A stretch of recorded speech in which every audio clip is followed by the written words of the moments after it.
How to turn off friend requests, email notifications on Facebook Lite. Hello guys, in today's video I'm gonna show you how to turn off friend requests, email notifications on Facebook Lite. First thing, go to Facebook Lite and now click these three lines in the top corner and go down until you find settings and then notifications, and here just click friend requests.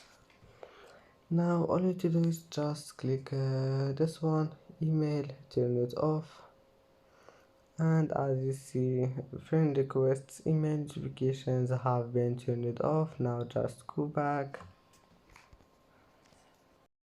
and that's it for today's video. If you like this video, please don't forget to like and don't forget to subscribe, and thank you for watching this video until the end, and now see you in the next video.